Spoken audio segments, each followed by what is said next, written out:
Halo, selamat malam semuanya. Halo, apa kabar? Ketemu lagi dengan aku. Hari ini temanya adalah, adakah seseorang yang kepo sama kamu? Atau ada orang yang suka cari tahu tentang kamu? Oke, kita mulai ya teman-teman semuanya. Sebelum kartunya diambil, semoga apapun yang terjadi hari ini dilancarkan dan diberikan jalan keluar dari segala urusannya yang dari kemarin belum bisa terselesaikan masalahnya. Tema hari ini adalah, adakah seseorang yang kepo sama hidup kamu? Oke. Adakah seseorang yang kepo sama hidup kamu? Oke, di sini ada. Dia adalah seorang lelaki yang usianya sama seperti kamu. Dia kepoin tentang kamu, siapa kamu, bagaimana kamu ya. Orang ini juga sepertinya teman-teman ya, teman yang kamu sering ajak obrol dia.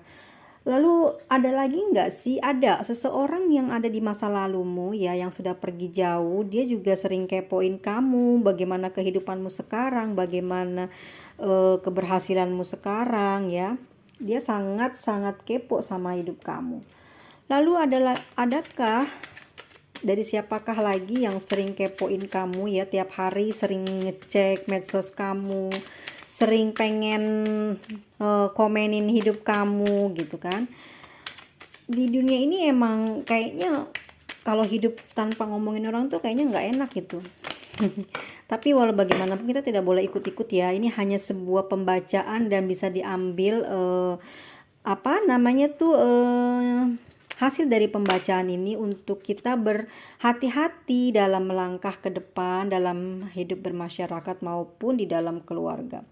Siapakah orang yang kepo sama kamu? Dia adalah seseorang ya yang selalu membantu kamu ya. Dia juga sering kepo nih, kenapa sih kok kamu begini begitu. Nah, itu orang ini selalu kepoin kamu. Ada juga yang sering kepoin kamu adalah orang yang menyayangi kamu. Kenapa akhir ini kamu sering marah? Kenapa akhir-akhir ini kamu sering sensi? Kenapa kamu menyimpan segala sesuatu? Kok kayaknya kamu menyimpan rahasia ya? Dia kepo nih. Kepoin banget. Dia ingin tahu banget nih apa sebenarnya yang sedang kamu lakukan, apa yang sedang terjadi sama kamu ya, apa yang terjadi di waktu yang sudah lewat atau sekarang. Dia kepo banget nih. Orang yang paling sayang sama kamu pun juga kepo sama kamu. Lalu adakah orang lagi ya, lalu siapa lagi yang sering kepoin kamu ya? Orang yang punya perasaan ya, orang yang punya perasaan sama kamu, yang sudah lama menyimpan perasaan sama kamu. Dia masih menyimpan perasaannya, dia masih menyimpan rasa kekhawatirannya, dia masih menyimpan rasa keingintahuannya tentang kamu. Dia selalu memperhatikan kamu lewat medsos kamu atau melalui berita-berita orang terdekatnya ya. Itu dia orang yang pernah mencintai kamu atau belum mengungkapkan isi hatinya kepada kamu. Dia kepo banget tentang kamu. Lalu ada lagi nggak sih yang kepoin kamu? Oh ada. Kenapa? Siapa nih? Ini ya. Dia adalah bosmu ya. Orang yang memberikanmu pekerjaan juga kepo sama kamu ya. Dia pengen tahu seperti apa kamu. Lalu ada lagi nggak yang kepo sama kamu? Ada lah. Di sini sih temperance ya. Artinya adalah seseorang ini pernah berselisih dengan kamu, pernah konflik dengan kamu. Dia juga kepoin kamu. Bagaimana sih sekarang kamu ini? Lalu apa sih sekarang yang sedang kamu jalani seperti apa? Dia pengen tahu banget nih ya. Ini adalah seseorang yang pernah konflik sama kamu. Lalu ada lagi nggak sih yang sering kepoin kamu di medsos? Ada orang yang pernah bertengkar sama kamu ya. Orang yang pernah beradu argumentasi, juga teman belajar kamu juga di sini sangat kepo gitu sama kamu ya, tentang kehidupan kamu, tentang segala hal yang ada pada dirimu. Dia sangat kepo. Lalu King of Sword ya, seseorang yang sekarang, pasangan yang sekarang ya, atau orang yang menjadi pasanganmu ya, ini juga sangat kepo tentang hidup kamu, bagaimana kebiasaan kamu dan sama siapa kamu bergaul. Ya kan begitu? Coba kita cek Mereka tuh keponya kenapa sih? Kok bisa kepo gitu ya? Kenapa? Apa yang mereka kepoin dari kamu? Apa yang mereka ingin tahu dari kamu ya? Kita cek di sini apa sih sebenarnya yang sedang dia cari tahu dari kamu tuh apa aja. Oke. Mereka ingin tahu bagaimana kehidupan cinta kamu, bagaimana kehidupan kestabilan emosi kamu, bagaimana kehidupan kamu dalam dalam urusan cinta, perasaan ya, pertemanan atau urusan rezeki dia juga sama. Kepo banget ya. Lalu apalagi sih yang dikepoin sama dia? Ya, pasanganmu, pasangan pernikahanmu, bagaimana kehidupan rumah tanggamu, bagaimana kehidupan pasanganmu. Dia sangat kepo banget ya. Orang-orang ini sangat pingin tahu apa sih kelanjutannya, apa sih yang sedang terjadi sama kamu. Lalu orang yang pernah sakit hati, yang pernah kamu lukai, atau seseorang mantan yang pernah kamu tinggalkan, dia juga masih kepoin kamu. Dia ingin tahu, jadi dia bisa membuat hatinya menjadi lebih sedikit lega ya kalau kamu kenapa-napa atau kamu sedang kena masalah ya. Namanya juga mantan yang pernah dikecewakan ya, atau seseorang yang pernah kamu tolak cintanya. Ya, di sini aku lihat sih ada seseorang yang kamu tolak cintanya. Dia sangat kepo sama kamu ya. Sangat kepo banget, dan apapun yang kamu lakukan, pokoknya dia ingin tahu atau dapat cerita dari teman-teman kamu. Lalu orang tuamu atau saudara-saudara tertuamu juga sangat kepo tentang kamu, ingin tahu bagaimana perkembangan kamu, bagaimana rumah tanggamu atau segala sesuatu yang berhubungan sama kamu ya, sama agama kamu juga, bagaimana kamu ibadah, bagaimana kamu melakukan sesuatu yang berkaitan dengan agama, apakah kamu menjalankannya dengan baik. Nah, di sini dia sangat memperhatikan itu ya. Mungkin ini adalah sifat dari orang tua ya. Dia takut anaknya ya atau keturunannya itu ya nggak baik dalam hal agamanya, nggak taat dalam beribadahnya. Lalu apa lagi ya? Tentang keberhasilan kamu, tentang kesuksesan kamu, dia sangat ingin tahu. Mereka semua sangat ingin tahu apa yang kamu dapatkan, apa yang kamu hasilkan selama ini ya. Itu yang menjadi pusat perhatiannya mereka terhadap kamu ya. Bagaimana kamu bisa bertahan di dalam kehidupan ini, apa saja yang sudah kamu raih. Ya, ada Nine of Cups. Lalu ya ini dia apa sih? Kepo terhadap apa? Terhadap pasangan juga, terhadap pekerjaan juga. Jadi mereka semua nggak cuman apa yang ada di tubuh kamu, apa yang ada di pikiran kamu, tapi juga keseluruhan ya, siapa orang yang dekat dengan kamu, atau pekerjaan juga. Pokoknya namanya orang kepo ya, semua pengen diketahui ya, nggak cuman kejelekan atau kebagusan kamu, tapi masalah yang paling membuat mereka senang juga sedang ditunggu, misalkan seperti perceraian atau perselisihan dengan orang lain kan. Kalau orang benci kan kayak gitu. Kalau orang yang nggak benci sih ya nggak akan sih sekepo. Misalnya gini, kepo hanya untuk melihat kamu sedih gitu ya, itu bukan dari sifat atau ciri orang yang kamu cintai. Oke, di sini ada tentang bagaimana tentang pasangan kamu, atau kamu punya perselingkuhan apa enggak ya. Dia juga kepo banget di sini nih ya.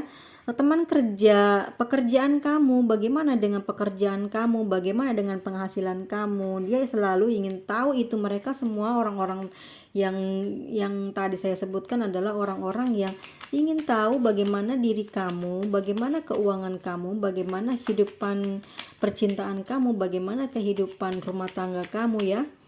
Semua itu alasan mereka adalah karena pekerjaanmu, kesuksesanmu, cinta kamu, pasangan kamu. Itu yang membuat mereka penasaran ya, siapa aja mereka, orang-orang yang pernah dekat dengan kamu, orang yang mencintai kamu, dan bahkan adalah musuh kamu yang paling utama, yang selalu ingin tahu bagaimana dengan kamu ya, apa saja yang terjadi sama kamu ya. Namanya juga manusia kan. Kalau kalau ngerasa sempurna, kayaknya harus nggak ada saingan dulu baru mereka akan bahagia hidupnya ya. Di sini adalah apa yang mesti kamu lakukan ya kepada orang-orang ini.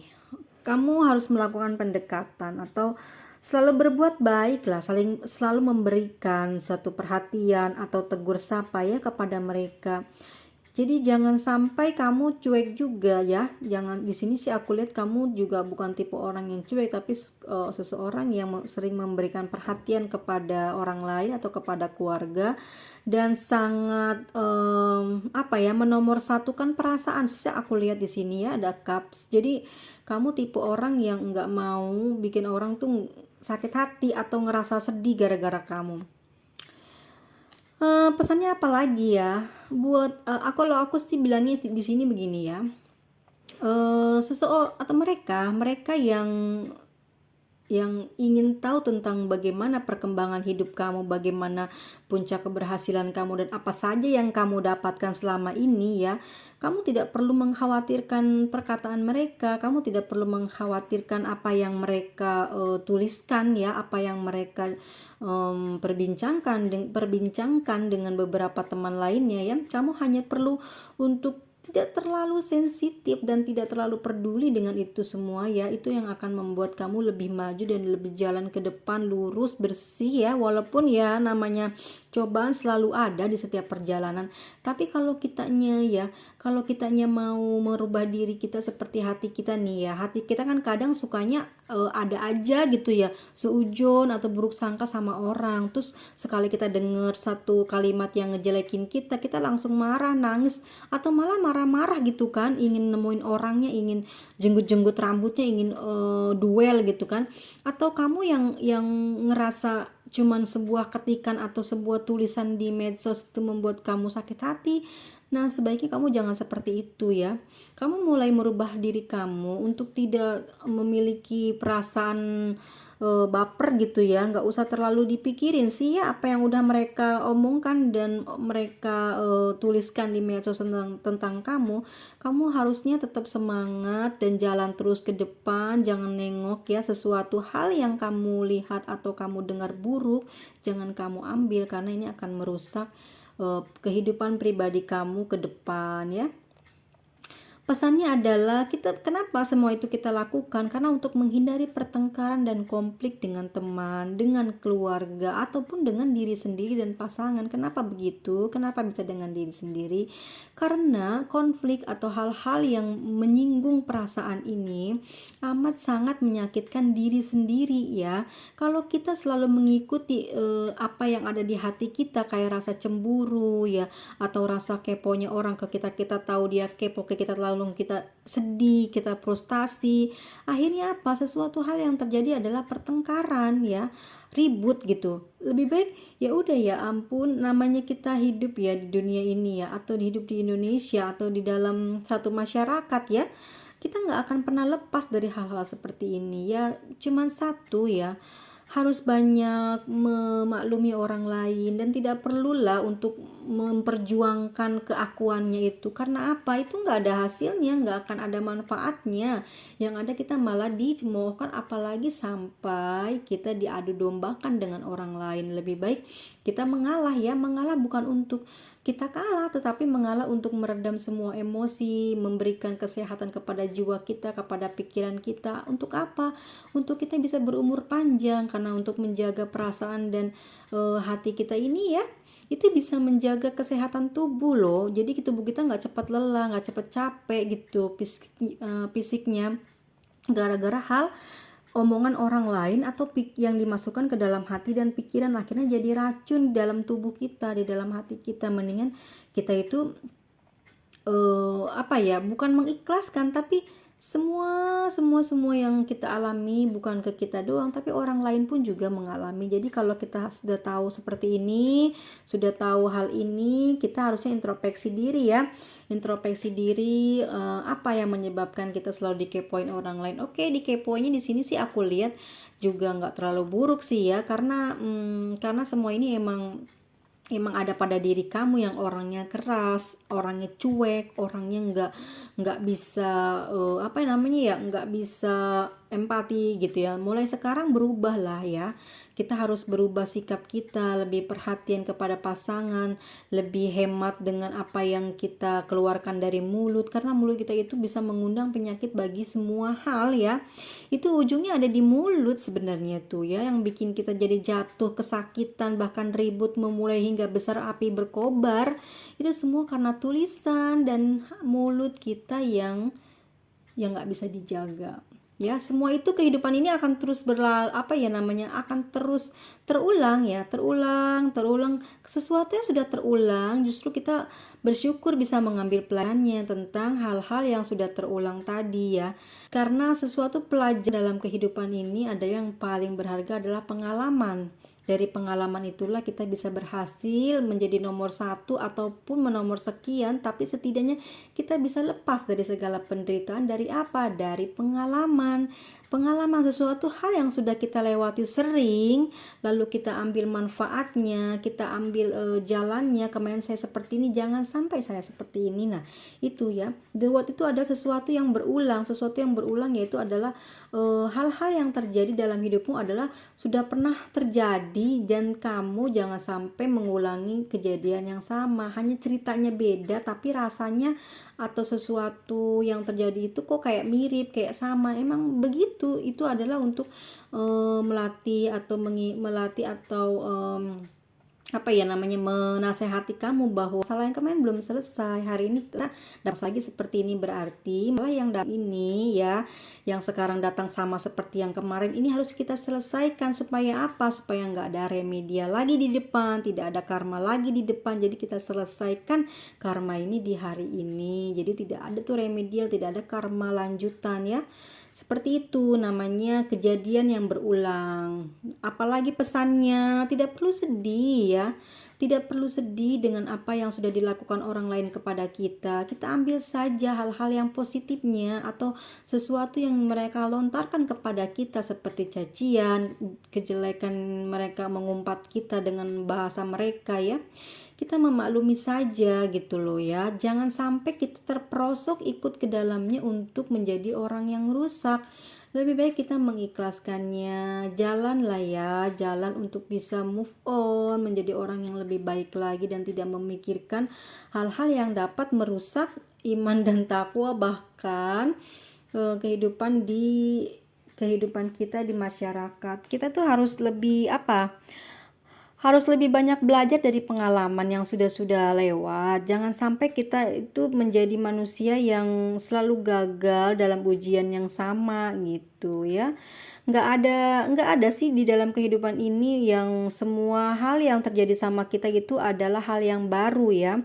Mungkin kalau untuk anak usia 5 tahun sampai 17 tahun atau 15 tahun lah ya, sesuatu yang pengulangan itu masih jarang-jarang. Tapi kalau kalian sudah berusia di atas 20 lebih ya, sampai 60, mestinya tahu gitu hal-hal yang pernah terjadi. Oh, saya pernah melakukan ini nih, kamu harus begini dan kamu harus begitu. Nah, itu kan jadi kita sendiri yang bisa menjawabnya dari semua pertanyaan kesusahan hidup kita itu. Karena apa? Dari pengalaman yang kita lewati, dan kita melewatinya lagi, dan kita bisa menjawabnya dari pengalaman yang sudah kita lewati gitu.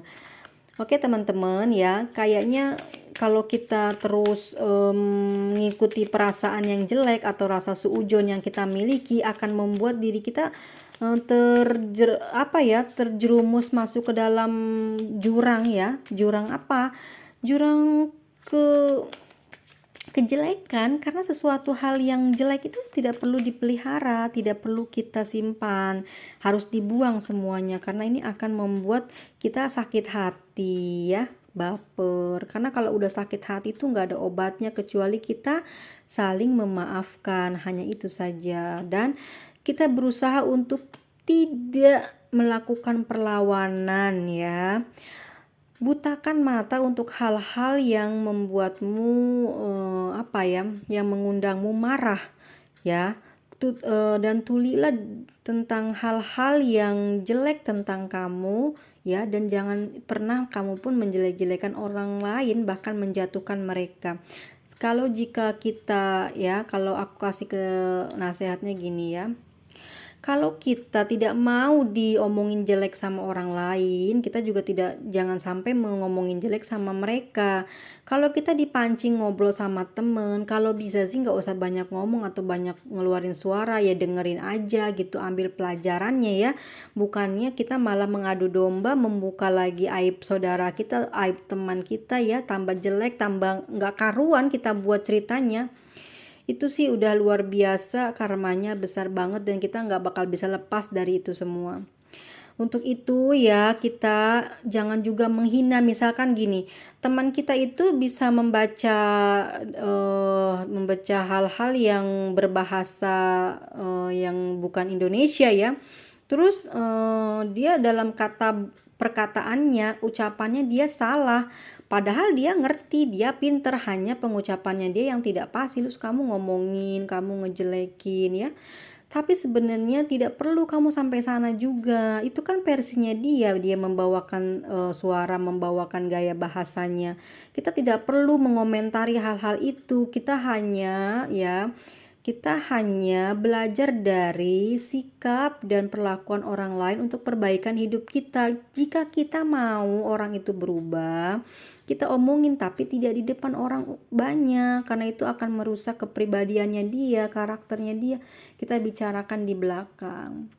Jadi buat cerita hari ini, buat tema hari ini adalah siapa sajakah yang kepo terhadap kamu, terhadap saya. Itu adalah orang-orang yang pernah dekat dengan kita, orang-orang yang pernah jatuh cinta kepada kita, orang-orang yang pernah berkonflik dengan kita, bahkan orang yang kamu sayangi pun, bos, orang tuamu, dan juga dirimu sendiri juga sangat berpengaruh ya, berpengaruh terhadap keberhasilan yang kamu lagi tapaki. Jadi mereka tuh pingin tahu sejauh mana karir kamu, sejauh mana perjalanan kesuksesan kamu ya. Semua dia ingin mengetahui tentang hal itu ya. Tapi kita sebagai orang yang diomongin, sebagai orang yang berada pada posisi yang diomongkan, lebih baik kita terima saja. Toh tidak akan pernah membuat kita untuk sakit, ya kan? Kalau kita tidak menanggapi ya, kita tidak akan sakit, karena kita merasa setiap manusia punya kekurangan, setiap manusia punya kelebihan. Kekurangannya di mana? Kekurangannya ada pada sifat masing-masing. Kelebihannya di mana? Hal-hal yang pernah dipelajari atau hal-hal yang pernah ditemui dari orang lain dijadikan pelajaran, atau hal-hal yang sangat istimewa yang datangnya langsung dari Tuhan ke kamu gitu ya. Semua manusia nggak ada yang sama, semua berbeda. Jadi untuk kamu yang selalu dijadikan objek kekepoan orang-orang, kamu mesti sabar, kamu mesti punya banyak stok kesabarannya, jiwa besar kamu harus ada. Kan nggak seumur hidup merasakan seperti ini. Yang harus kita lakukan adalah kita berpasrah kepada Tuhan, dan jangan sampai kita melakukan atau menjelekkan orang lain dengan mulut kita, sebab segala apapun yang udah kita omongin atau kita lakukan itu akan ada karmanya yang kita bakal rasain ya. Jadi hal-hal yang kita omongin ke orang lain, tentang orang lain, jelekan orang lain, maka itu akan kembali kepada kita yang mengeluarkan isi perkataan itu. Lebih baik kita mendekatkan diri kepada Tuhan atau bicara dengan dipikir dahulu dan seadanya. Jika itu penting dibicarakan, kalau tidak penting ya tidak perlu dibicarakan. Atau bersenda gurau ya, untuk yang sedang bersenda gurau bersama teman, jangan cepat marah, jangan cepat sakit hati ya. Semua itu adalah bagian dari perjalanan hidup kita menuju ke masa depan. Tidak ada ya kehidupan ini yang baik-baik saja. Kita hanya belajar dari pengalaman yang sudah-sudah untuk kita jadikan pedoman untuk kita jadikan arahan agar kita itu tetap berada pada jalur yang baik. Bukannya menjadi orang yang suci atau bebas di segala kesalahan, namun kita belajar dari kesalahan yang pernah kita lakukan, kelak di depan nanti tidak melakukan yang sama, tidak menyakiti teman ataupun orang lain ya, karena rasanya semua tidak bisa dibayar oleh waktu kita yang sedikit hidup di dunia ini. Kita tidak perlu menghina apapun yang dia bisa gitu, apa yang kamu bisa ya kamu lihat aja gitu. Nanti kalau kamu pengen berbagi sama dia atau pengen negur ya di belakang, nggak perlu depan orang, nggak perlu ditulis besar-besar ya di kolom komentar. Kamu cukup ke pribadi gitu, ke DM-nya aja, ke DM pribadinya dia, kamu bilang apa kekurangannya, apa kelebihannya, apa yang mesti dikurangi, apa yang mesti ditambahi. Karena apa? Karena itu yang lebih bermanfaat gitu. Kamu nggak rugi, justru kamu dapat pahala, kamu dapat pelindungan dari Tuhan. Hal-hal yang jelek yang akan terjadi sama kamu itu tidak akan pernah terjadi kepada kamu, karena kamu bisa melindungi orang yang dekat dengan kamu, dan kamu jaga hidupnya, kamu jaga nama baiknya. Itu akan membuat semesta ini memberi sebuah perlindungan ya kepada kita semua ya yang ada di hidup di dunia ini. Jika kita melakukan kebaikan, maka kebaikanlah yang akan kita dapatkan. Jika kita melakukan keburukan, itu juga belum tentu kita mendapatkan keburukan, belum tentu. Karena apa? Karena kamu bisa aja besoknya kamu jadi orang yang baik, atau kamu bisa bertobat untuk tidak melakukan hal itu. Jadi hal-hal yang buruk nggak jadi. Kenapa? Karena ada hal baik yang kamu lakukan. Untuk itu, teman-teman yang menyaksikan video ini, semoga ya video ini bermanfaat dan memberikan sedikit pencerahan semuanya atas jalanan atas perjalanan ini ya. Sekarang usia sudah kita memiliki banyak teman, sudah memiliki berapa banyak musuh. Yang penting adalah apa yang sudah capai, apa yang sudah dapatkan yang kita jaga ya. Kalau orang kepo kepada kita, hidup kita itu tidak bermanfaat, kita marnya langsung kita jadikan semua yang kita dengar itu bekal. Oh ya, saya harus merubah ini, saya harus membuang ini tidak baik, ini tidak perlu dilakukan. Nah, kamu belajar sendiri untuk bisa membersihkan diri dari hal-hal tercemar, omongan-omongan para netizen yang tidak berperi kemanusiaan itu ya, ataupun orang-orang yang pintar yang memiliki banyak ilmu pengetahuan ya. Kamu hanya perlu dengan sabar ya, tidak perlu membalas. Lalu kamu lakukan hal-hal yang tadi diomongin sama netizen itu, ambil mana poin yang harus dirubah dan apa yang harus kamu lakukan, mulai kamu lakukan. Jangan ditunda-tunda, jangan beri kesempatan jelek ada dan terlintas di hati juga di kepala kita. Kalau kita sekarang sendiri ya sendiri, kita tidak perlu sedih. Ya, kalau kita tidak dipercaya, kita tidak perlu memohon atau menangis untuk dipercaya, tapi lakukanlah hal yang terbaik. Karena Tuhan lihat segala sesuatunya ke depan dari perubahan yang kamu lakukan. Oke teman-teman, cukup sekian ya. Jika kesalahan perkataan kalimat yang saya bawakan, semoga diberikan dibukakan pintu maaf ya.